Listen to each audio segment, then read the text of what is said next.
Welcome everyone to Cloud and Clear. We have a very special guest today. He is the president and co-founder of WorkSpan, Amit Sinha. Big news. Not only are they one of our newest alliance partners here at SADA, but they also just raised $30 million in their recent round. Please welcome Amit. Thank you so much for being our guest. Absolutely, Tony. What a delight. Thank you for having me. First of all, how did you raise such a significant round of funding in this very challenging environment? What does it say about the market right now? The environment is challenged, especially for fundraising, and only mission critical applications and business value propositions are getting funded. And as you know, this decade is really the age of the ecosystem, the decade of the ecosystem. And as partnering has come to the fore and become a mission critical business, companies want to co-sell with their partners. They want to expand joint revenue together. Just today, an EY study came out which said that through partnering, 1.8x increase in revenue happens and cost reduces by 2.1x. So imagine a value proposition like that. And if your company is founded around that value proposition, enabling partners to work with one another, it becomes mission critical. And that's what Insight Partners saw this. They have billions under management. They see literally every other opportunity in the valley and around the world. So they led the round. And of course, others like Mayfield Fund and Microsoft Ventures also joined in our round. That's so validating, and it's not only validating of what WorkSpan is doing, but I think of our own strategy. And look, when you're close and intimate as we are, that understand what cloud is causing in terms of this ecosystem opportunity, this integration of various ISV solutions and cloud hyperscalers. I mean, it seems natural and obvious to us, perhaps, but I'd love to kind of take a few steps back and visit your journey over the last 8 years when you founded the company. What did you see? Let's talk about what WorkSpan actually does and enables. Sure. I really want to educate the audience on the fundamentals of the premise. My own journey began way back when I was at SAP, leading a product called HANA to market. And much of it, actually, the market success was actually jointly co-solutioning with partners, co-marketing and co-selling it, actually. Without those three words, at that time, it was not really well formed in our heads. But think about it. HANA is an appliance with all the hardware companies, with Google and AWS and Microsoft as a cloud appliance, and then working with GSI partners to build joint solutions, and then the ISVs in the startup community building around it. That is really what led to the market success of that product. My team at that time was doing all of it in spreadsheets. And I realized as a co-founder that when there are spreadsheets around and work that needs to be, we are in this modern age, we are connected on LinkedIn. We want business to work across boundaries as if we are working shoulder to shoulder together in service of a common customer. So that's where the idea for WorkSpan began. Together with my co-founders, Mayank and Milind, we saw this as a problem in the industry, that it has long been, the partnering, leader and the partnering organization has been kind of a stepchild. You don't get tools. You're relegated to spreadsheets. And at best, there are some channel software for the hardware era, Here is the cloud era. People want to work together to co-create these are ISVs building and driving massive workloads into the cloud. They want to go to market together, genuinely going after a shared customer. They want to co-sell because it's your deal, it's our deal as well. It's the hyperscaler working with an ISV or hyperscaler working with an SI. It's a co-equal partnership. It's fundamentally changed. So we wanted to build a software that takes the chief partner officer, their strategic alliances leader, their channel partner leader as the true North Star and kind of build a tooling around them, around their workflow, around their needs. And we've been rewarded in the industry. If you think about Microsoft co-sell program, if you think of AWS co-sell program and Google's co-sell, SAP's co-sell, Cisco, Intel, VMware, we've been rewarded because we look at these hubs that are working with their partner networks.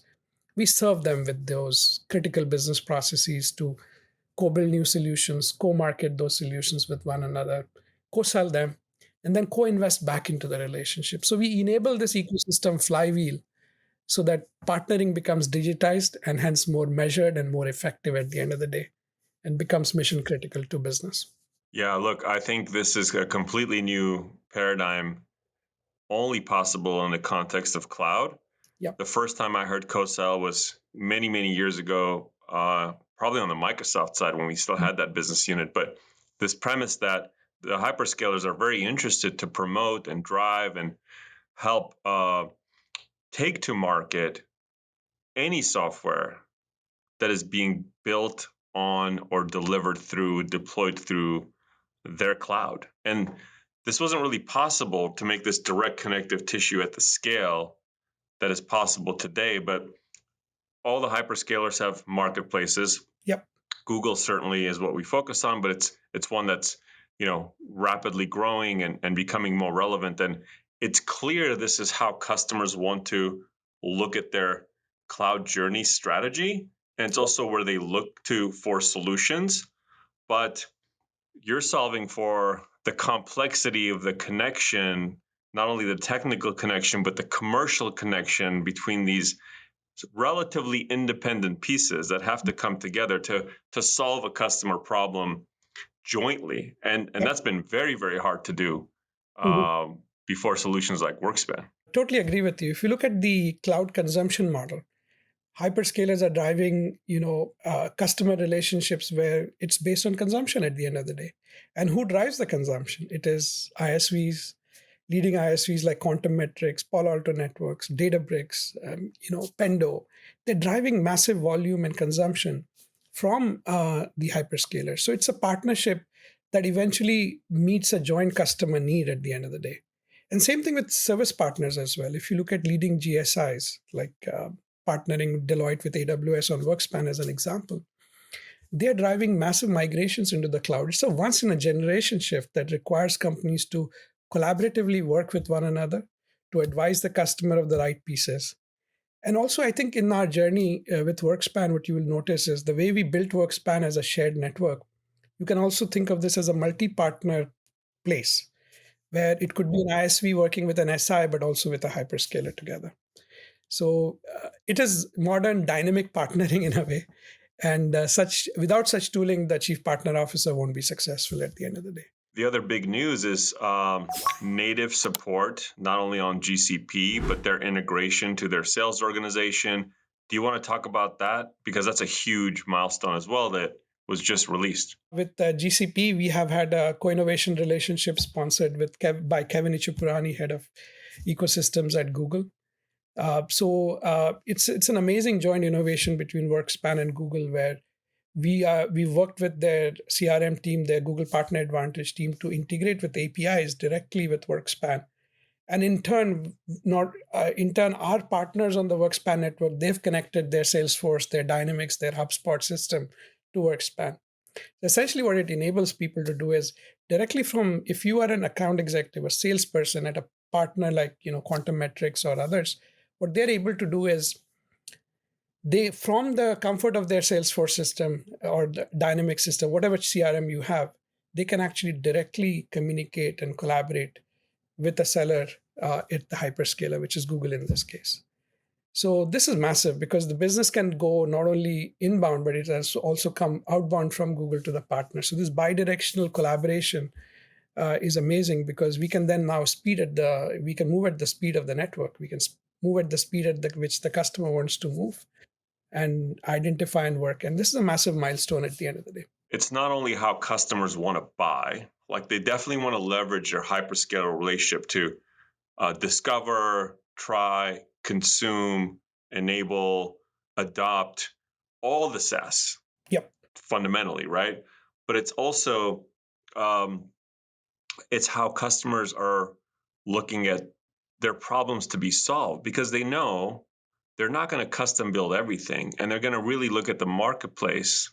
Yep. And procure as much SaaS as possible so that they don't have to custom build every part of the value chain for the problems they're trying to solve. So now we have the sprawl, right? We have the sprawl. Yeah. Google has 300 plus on their marketplace. So for Google, like, how do you help drive the discovery of these solutions through their marketplace that also in turn, in this very self-fulfilling way, increase consumption on GCP as a result? Like, coordinating all those pieces has been very, very challenging. So I could see how the field at Google and Kevin and others in partnership are very excited about accelerating that discovery and co-sell motion and commercial engagement with customers, because doing it manually, as we've all tried for so many years, has is really, really challenging. And if you think about the long long tail importance for all the Yeah. hyperscalers, the reason they're so excited to work with WorkSpan and why marketplaces generally are important to them is they know that as this more and more infrastructure moves to cloud, Hmm. that a lot of custom things over time will be swapped for an ISV, Yep. right? So by virtue of doing this and doing this now, they're actually expanding greatly their addressable market, Yep. because at some point custom there's going to be less and less custom stuff theoretically, but more and more procurement and execution through the discovery and alignment platforms like workspan, but really the ISV community at the end of the day, right? What a great question. So if you think of the ecosystem flywheel, it really begins with co-solutioning. Everybody I have talked to about co-sell, everybody wants to go and do co-sell first and kind of drive revenue. Of course, revenue is important, but if you want to make co-sell repeatable, you hit the nail on the head. Repeatability comes from packaging. Packaging is exactly what ISVs do. They package the entire value proposition as an app at the end of the day that you can buy rather than build. So we see co-sell become repeatable if you have a joint solution. If you have joint solutions which are targeted for specific verticals, horizontals, use cases, package away. And now marketplaces will build discoveries around what is the right solution. In fact, tools like WorkSpan will recommend in the near future what solution you should get next if you're doing a co-sell initiative. So let's say you buy a database product, it'll recommend an analytics solution to go with it. And by the way, while you're at it, it should recommend what security software you should have alongside, so that you can string together a complete holistic answer to the customer problem or the use case that you're trying to solve. So I think this co-selling will become multi-partner in the very near future, and service partners and partners who are enabling the end customer last mile will put together the right ISV partners in a joint co-sell engagement, which will likely become initially we'll start with one partner at a time, just the ISV partner and a hyperscaler, but over time it will start to include SI partner and multiple ISV. For sure. Look, this is not about replicating the shopping cart experience of Yeah, endless amount of point solutions. It's right. really about uh, solutioning for the customer in a way that very often leads to a multi vendor strategy, right? So, for That's example, if somebody's going on a workspace journey and they're trying to change the way that they collaborate, it's not just workspace, but in our world every day we see it's like workspace with maps, with AO right. docs, and so Yeah. on, right? So it's like, because that is now a comprehensive solution when you're doing big things around infrastructure, data migration, but you need data protection. It's like a packet Yeah. fabric with the haiku with something else from Yeah. Google, right? It's and that's actually what customers want Yeah. us to be able to present and articulate, but also package and price and bundle and Yeah. transact, right? It's like it's definitely the that's where the magic is, because again, in absence of a workspan, how do you even each additional solution is like exponential in complexity unless you're able to manage it through an intelligent platform like the one that you have built. I do think at the scale that we are talking about, scale of the ecosystem, the scale of the customer migration to cloud is a massive trillion dollar opportunity at the end of the day, and a lot of ISVs, a lot of companies need help in doing this, and ultimately it's about the true north star, which is the end customer. So can we put together multiple ISV solutions for it? Can we put together the right price for it that can make that cloud transformation actually happen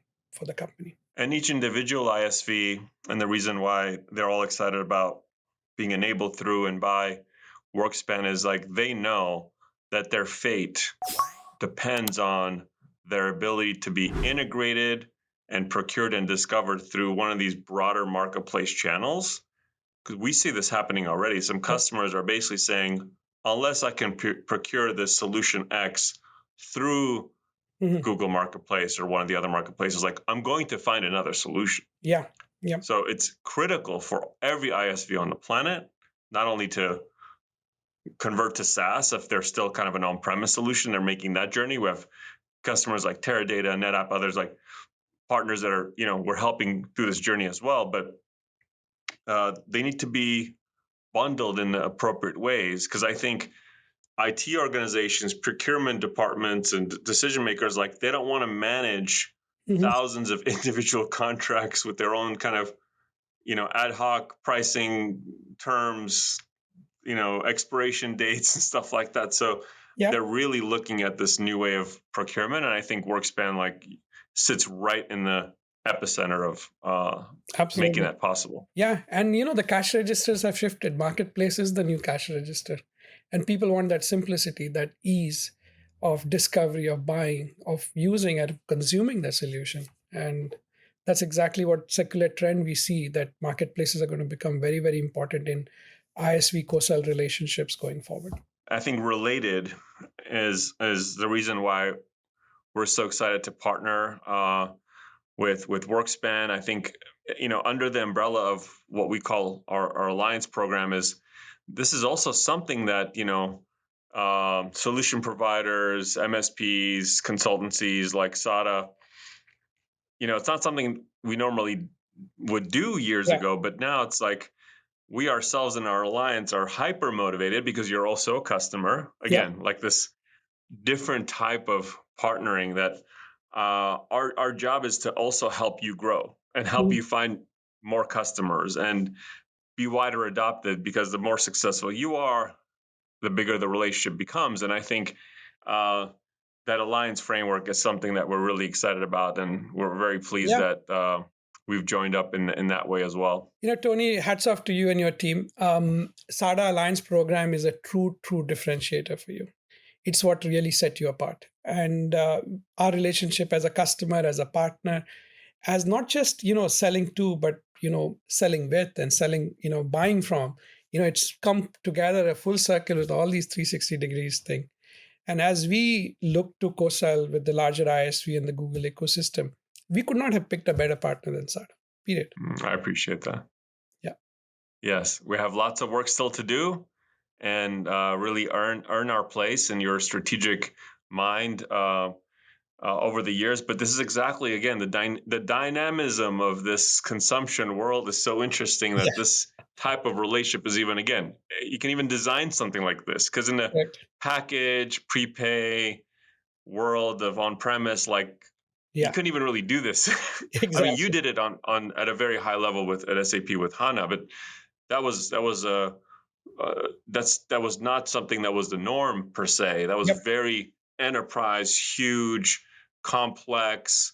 But now it's like SaaS and consumption marketplaces, Yeah. MSPs like SADA. The possibilities are very, very, very Yeah. evolved. I would And say I much would much different type of relationship. absolutely, and I want to say a few things about not just the hyperscalers, but other companies like Cisco and SAP and VMware as an example.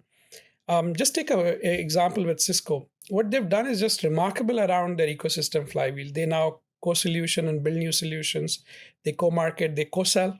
By the way, Cisco co-sells with its ISV ecosystem partners. They call it digital co-sell, and they meet in the channel together between ISV, Cisco, and a shared reseller partner using WorkSpan, the multi-partner. And by the way, AWS also co-sells with co-sells with Cisco, and Cisco co-sells with AWS and Microsoft and Google as well. So it's amazing what erstwhile channel heavy companies with hardware and all the on-prem stuff, they're a magical software company to the cloud now. They've embraced this journey as well. And take a look at SAP. Much of the revenue is now coming from the cloud. They're one of the largest, SaaS players now in the world, and they couldn't have done it without digitizing their co-sell motions with GSIs and ISV partners. They have an endorsed apps and Solex business, and without doing that co-sell, they would not have gotten that exponential lift from the ecosystem. So it's not just the hyperscalers. I do believe that others who had on-prem business models or hardware-centric business models, they've all gotten cloud. They get it now. They've managed the transition, and it's becoming very nice in the industry now. The consumption model is taking over. Our new chief revenue officer, Sandy Hogan, came Yep. from VMware, but before that, many years at Cisco. So she really understands Yep. co-sell. She really understands solutions. She's that's one of the reasons we thought that she was precisely the right leader to Yep. continue in our evolution of how we partner, the customers we serve and serve jointly. And I don't think 30 minutes goes by without her saying the word solution. Yeah. No, Sandy, if you're Solution, listening, partner. yeah, Sandy, if you're listening, hi. No, I've worked a lot with Sandy when she was at VMware, the customer lifecycle incentives, the work that she, Tracy Ann Palmer, and Sanjay Jindal there did together with our team. And now this work is being extended with the current team at VMware, taking the whole cloud incentive model. If you think about just 1 minute on this topic, if you will, the old world incentives are just, hey, pay on, reselling. The new Oh cloud yeah. world has completely changed it around customer life cycle. So when you buy, you give a little incentive. When you do an assessment, you get an incentive. When you adopt, you get an incentive. When you bring in another partner to do the service, you get an incentive. When they renew, you get an incentive. When you deploy, you get an incentive. So this is around the entire customer journey that the VMware has been able to transfer and move. And this is an example of how you co-invest with the partner for the cloud. And Yes. Sandy was very critical to that vision being realized. So kudos on hiring her. That's so great that you have that relationship. That's fantastic. Now we'll extend to her new role here at SADA. She's like, you can't call me new anymore. I've been here 4 months. I don't know. I can still call her new, I guess. But Yeah. look, I want to talk a little bit about a lot of the listeners are, founders. Mhm. A lot of people want to be founders. Let's talk about your personal story a little bit towards the end here.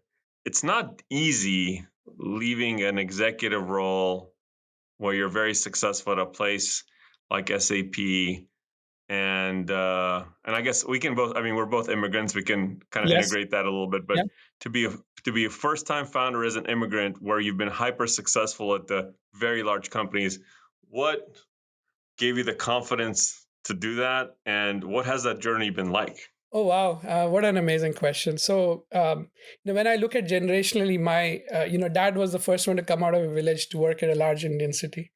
He was president of India, gold medal winner. And then he said, Amit, the best thing you can do for yourself is have an exponential impact in the world. So I've always thought about that. And when I was back at SAP, I thought, like, what could I do that has a larger exponential impact? So I found my calling with partnerships. I love partnerships at the end of the day. So my advice to people is find your calling, and when your passion becomes your work, it's a joy.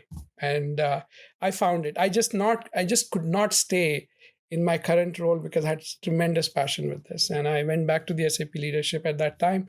I planned my transition for a year with them and kind of moved the teams over time. So it was a very well planned thing.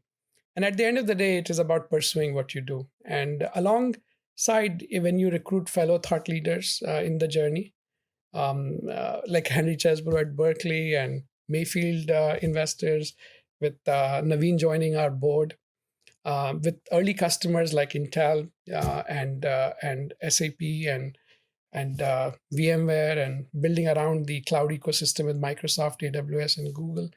So, when you have a passion, I think fellow journeymen join you.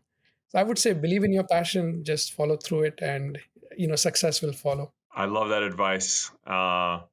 It's very sound. We all think about. Also, I'm sure you think about what's next. Like in our, how do we translate this forward to the next generation to Yeah. appreciate what our parents have gone through and the opportunities we've been given.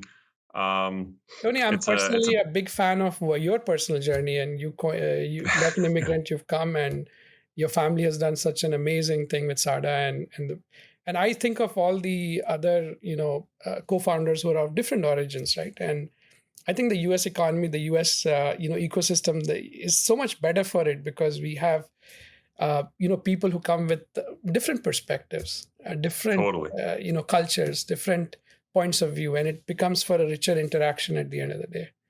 So I think in that It's way, immigrants are it's are adding a lot of value in here. Yeah, my daughter's a big fan of the Hamilton Yeah. musical, and I always call out, when it says immigrants, we get the job done. I like, look, your dad's an immigrant, you're first generation. Thank you so much for sharing your story, the WorkSpan strategy. Thank you for being an amazing customer and alliance partner. I know that your journey is just beginning. I look at the road ahead for your addressable market and ours, and I know it's so incredibly early. It seems like we say that every year, but every year it's still true because the market keeps growing, right? Like it's growing faster almost than we can address it, which is a fantastic position to be in. It was such a pleasure to have you as my guest, Amit. Looking forward to many years of collaboration and growing together. Thank you so much. Absolutely, Tony. What a pleasure. Thank you for listening to Cloud and Clear. Check the show notes for links to this week's topics. And don't forget to connect with us on Twitter @Cloud and Clear and our website, sada.com. Be sure to rate and review the show on your favorite podcast app.